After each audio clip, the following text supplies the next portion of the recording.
जय हिंद साथियों, दक्ष क्लास में आपका एक बार फिर से स्वागत है। इस वीडियो में मैं आपके लिए कक्षा 9 का जो दूसरा पाठ है लोभाविष्ट चक्रधर है ना। कक्षा 9 का आप देख सकते हैं, आपका पुस्तक जो है वो प्यूसम कक्षा 9 का ये दूसरा पाठ है लोभाविष्ट चक्रधर है ना। इसमें बेसिकली जो है वो लोभ लालच के कारण जो होने वाली हानियां हैं उसको बताया गया है, उसको दर्शाया गया है। तो हम लोग इस जो कहानी है इससे सीख लेंगे, क्या मिलता है सीख हम वो देखेंगे। पहले हम जानते हैं कि ये कहानी आया कहाँ से। तो ये कहानी जो है वो पंचतंत्र जो किताब है, आप लोग बचपन में पढ़े होंगे पंचतंत्र, और बहुत सारा पंचतंत्र का बुक भी आता है। तो पंचतंत्र बुक जो है उसी से एक कहानी लिया गया है ना। तो चलिए समय को ज़्यादा न गवाते हुए हम लोग चलते हैं इस पाठ की ओर और देखते हैं कि लालच का क्या नतीजा होता है ना। चलिए देखते हैं। कह रहा है कि पंचतंत्रम संस्कृत साहित्यस्य अतीव लोकप्रिय ग्रंथ। पंचतंत्र जो है वो संस्कृत साहित्य की अति लोकप्रिय ग्रंथ है, बहुत ज्यादा लोकप्रिय ग्रंथ रहा है। अस्य रूपांतराणि प्राचीन काले एवं नाना वैदिक भाषासु कृतानि आसन। इसका रूपांतरण जो है, जो इसका ट्रांसलेशन है, प्राचीन काल में बहुत सारा अनेकों तरह की विदेशी भाषाओं में भी किया गया है या किया गया था। अतएव अस्य संस्कृत भाषायामपि विविधा नाम संस्करणानि जातान। ऐसे ही संस्कृत भाषा में भी इसका अनेक सारे संस्करण बताए जाते हैं या मिलते हैं। ठीक है। पंच भी भार्ग विभक्ति इदम अंत अन्वर्थ पंचतंत्रम। ये पुस्तक जो है वो 5 भागों में विभक्त है, इसलिए इसका नाम पंचतंत्र रखा गया है या पंचतंत्र कहा जाता है। ठीक है ना। वो पांचों कौन कौन है समझते हैं। तत्र वे हैं मित्र भेद, मित्र संप्राप्ति, काकोतुकीयम, लब्ध प्रनाश, अति परीक्षिति कारकम च इति पंचभागा संति। ये जो है वो पांचों के पांचों भाग हैं किसके, पंचतंत्र के, है ना। अंतिमस्य भागस्व कथा विशेष पाठे अस्मिन् शामपद प्रस्तुतो वर्तते। इसका जो अंतिम भाग है अपरीक्षित कारकम, इसी में से जो है इस पाठ में उसी में का एक कहानी को जो है वो दिया गया है। अंतिम भाग के इस पाठ में कथा विशेष के रूप में लिया गया है। अत्र लोभा अधिकस्य दुष्परिणाम कथा व्याजेन प्रस्तुत। इस पाठ में यहाँ पर जो है वो लोभ के दुष्परिणाम के बारे में इस कथा में चर्चा की गई है कि लोभ के दुष्परिणाम क्या होते हैं, है ना। इस तरह से आपका जो ये पहला पैराग्राफ था एक तरह से उसको हमने कंप्लीट किया है। अब हम लोग कहानी की तरफ चलते हैं। कश्मी च इति अधिष्ठाने चत्वारो ब्राह्मण पुत्रा मित्रताम गता वसंती, है ना। किसी नगर में 4 ब्राह्मण पुत्र मित्रता पूर्वक रहते थे, है ना। कस्मिन् इति अधिष्ठाने चत्वारे ब्राह्मण पुत्रा मित्रताम गता वसंती अस्म। किसी नगर में या किसी जगह पे जो है वो 4 ब्राह्मण पुत्र मित्रता पूर्वक रहते थे। ते दरिद्रता योपहात मंत्रम चक्रु अहो दिग्यम दरिद्रता, है ना। वे दरिद्रता से तंग आकर विचार किया कि अरे ऐसा जीवन व्यर्थ है। वे लोग काफी दरिद्र थे, गरीब थे, तो उन्होंने क्या बोला कि दरिद्रता से जो है वो बेचैन होकर के, परेशान होकर के, और उन्होंने विचार किया और बोला कि देखो ये जीवन जो है वो व्यर्थ है। उक्तव्य मतलब कहा गया है वरम वनम व्याघ्र गजादिसेवितम जनेन हितम बहुकंठकावृतम त्रिनानि शय्या परिधान वल्कलम न बंधु मध्य धन हीनम जितम, है ना। वे कहते हैं कि जो जंगल बाघ तथा हाथी से, है ना, सेवित हो तथा जहां कोई मानव नहीं रहता हो तथा जो स्थान कांटों से घिरा हो और सोने के लिए क्या हो, घास की सैया हो, मतलब जो हमारा बिछावन वो किस चीज की हो, घास की हो, पहनने के लिए वृक्ष का छाल हो, है ना, वहां जीना अच्छा है। परंतु इस दरिद्रता में अपने भाई बंधु के बीच में जो है वो जीवन यापन करना काफी मुश्किल है ना। अपने भाई बंधुओं के बीच में ये दरिद्रता पूर्वक जीना जो है वो बेकार है, अच्छा नहीं है। तद गच्छामः कुत्र चित्रार्थया इति संत्रम्य स्वदेशम परित्यज्य प्रस्थिता। ऐसा सलाह करके वे अपने देश को छोड़कर कहीं धन अर्जित करने के लिए निकल जाते हैं। अपने देश को क्या करते हैं, छोड़ करके, स्वदेशा मतलब अपने देश, अपने स्थान को छोड़ करके वे क्या करते हैं, तो कहीं अलग निकल जाते हैं। किस चीज के लिए, धन अर्जन के लिए। उनका मुख्य उद्देश्य था कि हम धन अर्जित करें और अपनी दरिद्रता को दूर करें। क्रमेण गच्छन्ता ते अवंती प्राप्ता। वे जो है वो चलने के क्रम में कहाँ पहुंचते हैं, अवंती। अवंती जो है उस समय में जो अवंती कहा जाता था, आज के समय उसका नाम है उज्जैन, है ना। आप सभी को पता है कि मध्य प्रदेश में उज्जैन पड़ता है, जहां महादेव के 12 ज्योतिर्लिंगों में एक ज्योतिर्लिंग वहां भी है, महाकाल, है ना, महाकालेश्वराय महाकालेश्वराय। तो वो मंदिर है, आप सभी को पता है, ये आदि काल से, प्राचीन काल से ही चला आ रहा है ना। तो वे लोग कहाँ पहुंचते हैं, अवंती पहुंचते हैं, मतलब उज्जैन पहुंचते हैं। तत्र क्षिप्रा जले कृत स्नाना महाकालम प्रणम्यम यावन्न निर्गच्छन्ति। वे जो है वहां पे क्या करते हैं, क्षिप्रा नदी के जल में स्नान करते हैं और महाकाल का दर्शन करते हैं, उन्हें प्रणाम करते हैं और आगे की ओर जो है वो बढ़ जाते हैं। प्रणाम करके वे आगे की ओर जाते हैं। ताव द भैरवानंदो नाम योगी सन्मुखो बभुवा। जैसे ही वे आगे की ओर बढ़ते हैं तब उन्हें एक योगी जो है वो मिलते हैं, जिनका नाम क्या है, भैरवानंद, है ना। भैरवानंद नामक योगी उनको मिलते हैं, है ना।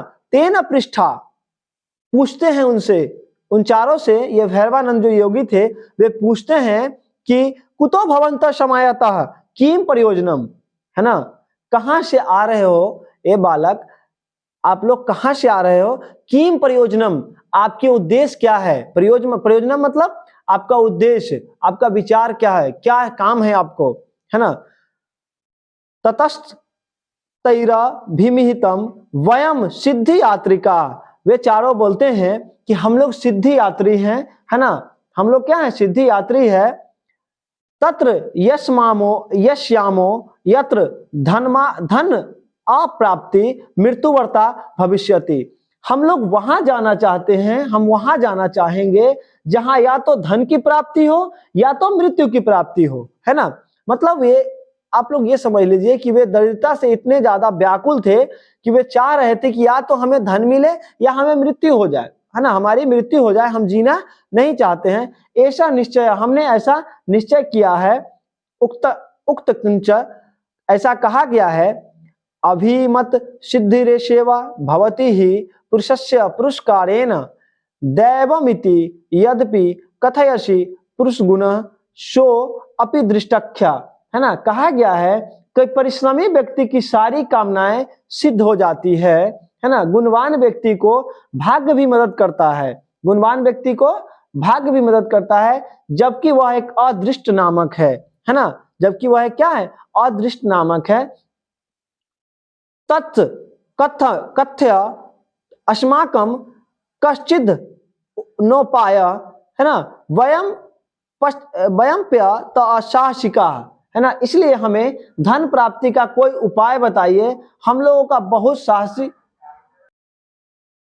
वे कहते हैं कि हमें धन प्राप्ति का कोई उपाय बताइए, हम लोग भी बहुत साहसी है। और कहा भी गया है ना, उक्तंच, कहा भी गया है, महान तब एव महता मर्थम साधयुतम क्षमा त्रिटो समुद्रादान्य को विवर्ति वडवानलम। ऐसा कहा गया है कि जैसे समुद्र के सिवा, जिस प्रकार समुद्र जो है वो बड़वा नल को धारण करते हैं, उसी प्रकार महान पुरुष भी महान काम को करने के लिए क्षमा को अपनाते हैं। अब यहाँ वडवा नल का क्या है, समझिए वडवा नल क्या होता है। वडवा नल जो है वो एक अग्नि का प्रकार है। क्या है वडवा नल, एक अग्नि का प्रकार है। अग्नि जो है मुख्य रूप से 3 तरह की होती है, जठार अग्नि, वडवा अग्नि और दावा अग्नि। जठार अग्नि जो जठर रस जो हमारे शरीर में जिससे हमें भूख लगता है, नहीं बोलता है कि पेट में आग लगा हुआ है। तो पेट में आग लगने के कहने के पीछे रीजन ये, कारण ये है कि हम उसे भूख को बोलते हैं कि पेट में आग लगा हुआ है, जो जठर अग्नि है ना।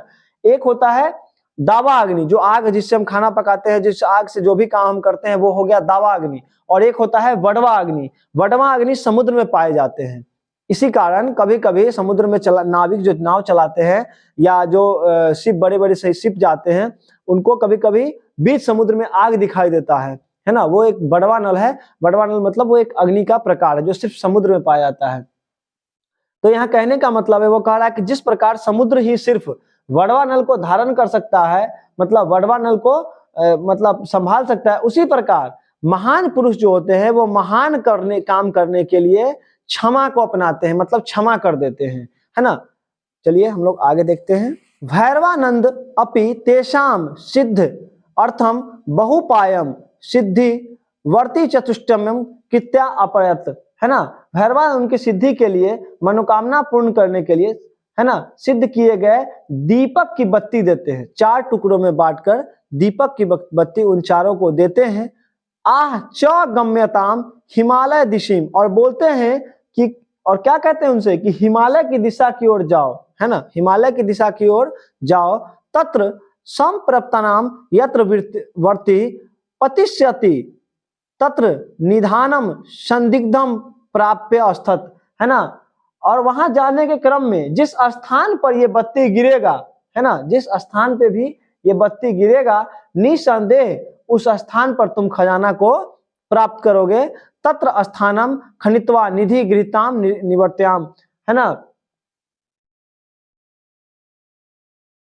तत्र स्थानम खनित्वा निधिम गृहीत्वाम निवर्त्याम, है ना। मतलब जब तुम वहां पे खुदाई करोगे तो तुम्हें वहां खजाना अवश्य मिलेगा, है ना।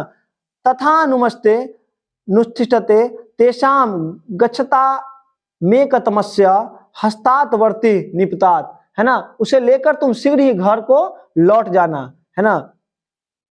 अथाशो यावंत प्रदेशम खनति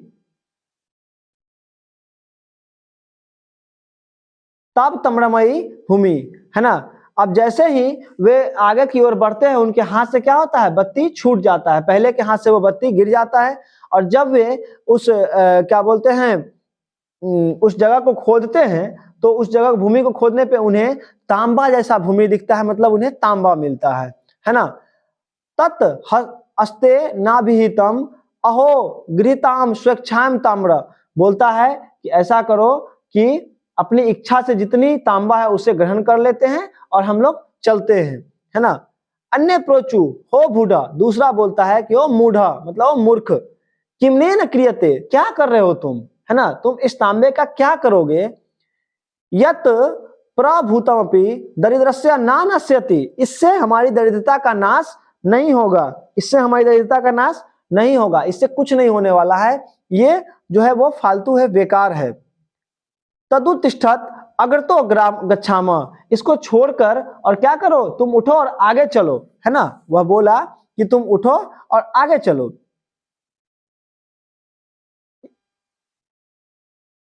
शोवृतम यान्तु भवंत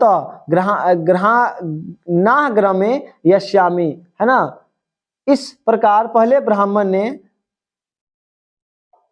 एवं धिवाय ताम्रम यथेच्छया गृहीत्वा प्रथमो निवृत्त, इस प्रकार पहले ब्राह्मण ने क्या किया कि अपने इच्छा के अनुसार वो जितना भी तांबा उसको मिला, जितना उसको लगा, वो अपने इच्छा के अनुसार तांबा लिया और घर को रवाना हो गया, घर की तरफ चला गया। ते त्रयो प्रप्य प्रस्थिता, इसके बाद वो तीनों जो भी बचा वो आगे की ओर बढ़ा। अथ किंचित मात्रम गतस्य अग्रेसरस्य वर्ति निपतात, थोड़ी ही दूर आगे बढ़ने पर दूसरे के हाथ से जो बत्ती थी, दूसरे के हाथ से वो बत्ती नीचे गिर गई। सोअपि यावत खनित तु मारभते तावत रुप्यमयी क्षिति, जब दूसरे ने खुदाई की तो उसे वहां पे रुपयमयी का मतलब होता है चांदी, उसे चांदी सा भूमि दिखाई दिया, मतलब उसे चांदी दिखाई दिया, तो उसने चांदी को खोदा।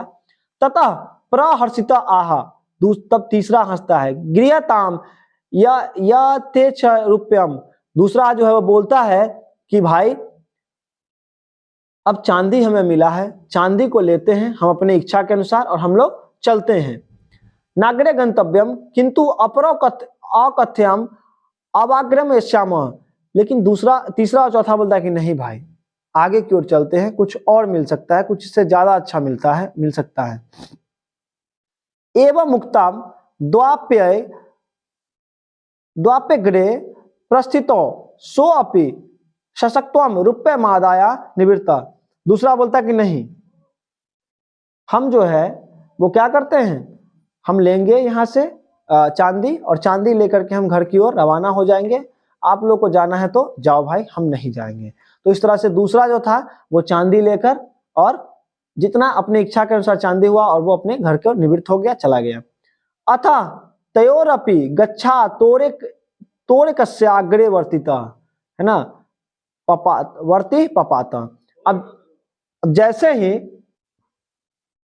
ही तीसरा जो है वो आगे बढ़ता है, तीसरा और चौथा, थोड़ी ही दूर बढ़ने पे क्या होता है कि उसके हाथ से भी ये क्या बोलते हैं उसको, जो दीपक का बाती था वो गिर जाता है। शो अपि प्रहिष्टो यावत खनित तावत सुवर्ण भूमि दृष्टवा, है ना, जैसे ही वो इसको खोदता है तो उसे सोने जैसा भूमि दिखाई देता है, मतलब सोना दिखाई देता है। वो गृहताम स्वेच्छाम सुवर्णम, बोलता है कि भाई अब हमें सोना मिल गया है। अब हमें क्या मिल गया है, सोना मिल गया है। अब हम लोग को क्या करना चाहिए, अब सोने को लेकर और अपनी इच्छा के अनुसार सोने को लेकर हम ग्रहण करें सोने को, और सोने को लेकर के जो है वो हम क्या करें, तो आगे बढ़े, घर की ओर बढ़े, है ना। अब हमें लौट जाना चाहिए। सुवर्णा दन्य किंचित उत्तम भविष्यति, सोने से उत्तम क्या हो सकता है ना। और उसका कहना सही भी था। उसने कहा कि भाई पहले को ये मिला, क्या बोलते हैं, तांबा मिला, दूसरे को चांदी मिला, अब हमें सोना मिला है। सोने से ऊपर जो है वो क्या हो सकता है, सोना सबसे ऊपर धातु है। अन्यस्य प्राय अन्यस्तु प्राय मूढ़ा, चौथा बोलता है कि हे मूर्ख, ना किंचित वेत्सि, तुम्हें इतना समझ में नहीं आ रहा है ना, कि तुम इतना भी नहीं जानते हो कि प्रक्ताम ततो रुप्यम तथा सुवर्णम, है ना। पहले को ताम्रम मिला, दूसरे को रुप्यम मतलब चांदी मिला, और तीसरे पे सोना मिल रहा है। तन्न ऊनम अतः परम रत्नानि भविष्यन्ति, अगर हम आगे बढ़ते हैं तो हमें परम रत्न की प्राप्ति होगी। है रत्न मतलब हीरा की प्राप्ति होगी, एक तरह से कह सकते हैं आप, हमें हीरा मिलेगा। तदुत्तिष्ठ अग्रे गच्छाम, चलो आगे की ओर बढ़ते हैं, है ना, अवश्य हमें हीरा मिलेगा, ऐसा सोचकर चौथा आगे की ओर बढ़ा।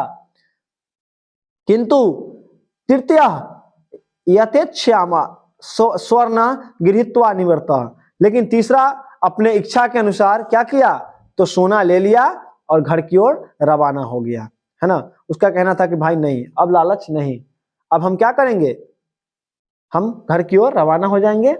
और भैरवानंद ने भी कहा था कि तुम लोग शीघ्र वापस हो जाना, ज्यादा लालच मत दिखाना। अनंतरम शो अपि गच्छने काकी ग्रीष्म सप्त तनु पिपाशा कुलितः मार्गच्युतः इतश्चेतः बभ्रमा। इसके बाद चौथा जो है वो जाते हुए गर्मी से व्याकुल, प्यास से व्याकुल, रास्ते में जो है वो भटक रहा था, है ना, चूंकि वो अकेले भी था।